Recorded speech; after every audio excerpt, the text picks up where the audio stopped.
तरुणाई असेल त्याचप्रमाणे ज्येष्ठ नागरिकांनी देखील सहभाग घेतला होता.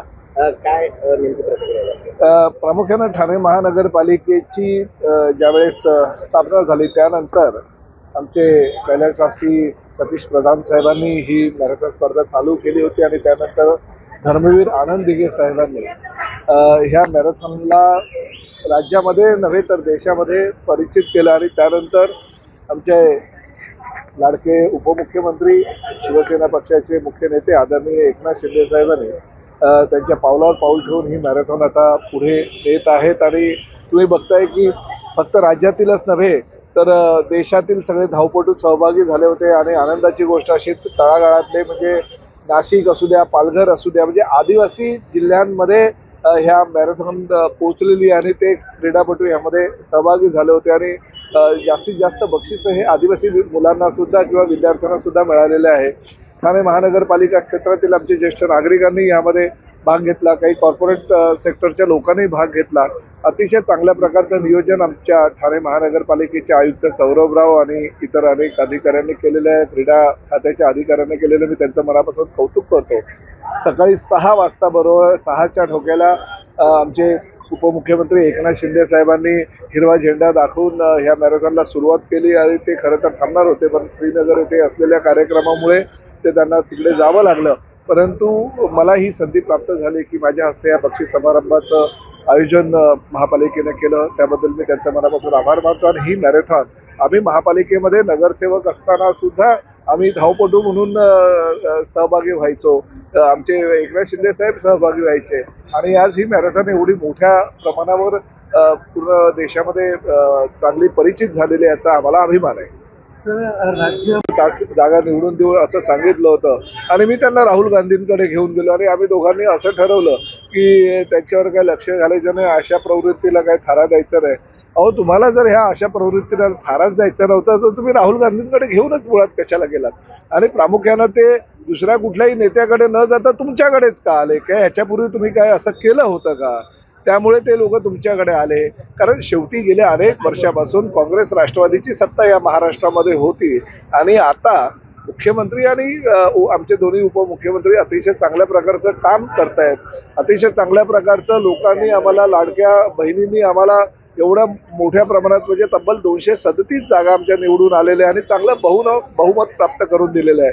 मग लोकसभेच्या निवडणुकीच्या वेळेस ते लोक तुमच्याकडे का आले नाही की तुम्हाला आम्ही जास्त खासदार निवडून आणून देतो म्हणून? काहीतरी बोलायचं. आणि ते मुख्यमंत्री बोलले ते बरोबर आहे की ती जी चीप आहे यांच्या डोक्यामध्ये असते ती आता कुठेतरी गहाळ झालेली आहे आणि त्यामुळे काही बडबड ही लोक करतायत. विरोधी पक्षाचे लोकांनी असे कुणाहीवर आरोप केल्याशिवाय त्यांचा दिवसच जात नाही. त्यामुळे सकाळपासून कोणाचा तरी भोंगा चालू ठेवायचा त्यांचा प्रयत्न असतो आणि आम्ही विकासाकडे लक्ष देणारं आमचं मंत्रिमंडळ आहे. ह्या राज्यामध्ये चांगली प्रगती करणारं आमचं मंत्रिमंडळ आहे.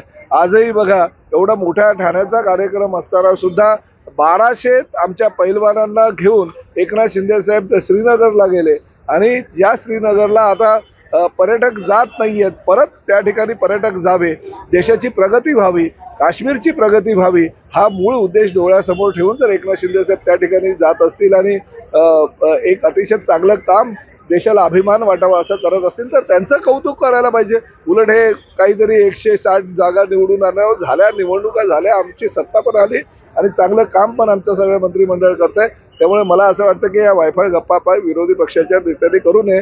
निवडणुकीला अजून 4.5 वर्ष बाकी आहेत. त्यांना एक निवेदन देण्यात आलेलं आहे.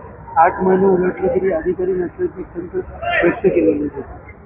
ते बघा, ही काही मंत्र्यांची राज्यमंत्र्यांविरोधामध्ये तक्रार वगैरे आहे, हे वृत्तपत्रांच्या माध्यमातून माझ्याही वाचनात आले. परंतु शेवटी आमचे दोन्ही उपमुख्यमंत्री आणि मुख्यमंत्री सक्षम आहे, त्या राज्यमंत्र्यांना बोलवून त्यांच्याशी चर्चा करून ते तोडगा काढतील. त्यामुळे त्या विषयाचं एवढं काही मोठं गांभीर्य नाही आहे. ते अंतर्गत पक्षाचा प्रत्येकाच्या बाब आहे आणि मुख्यमंत्री आणि दोन्ही उपमुख्यमंत्री सक्षम आहे की त्यावर तोडगा काढून राज्यमंत्र्यांचे अधिकार त्यांना कसे काय देता येईल.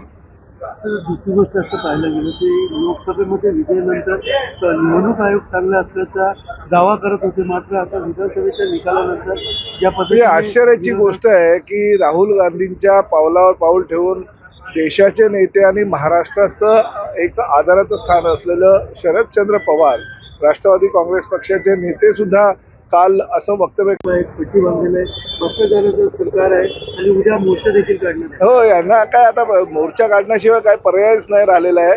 त्यांनी मोर्चे काढावे. गेली पुढले 4-4.5 वर्षांना मोर्चेच काढायचे.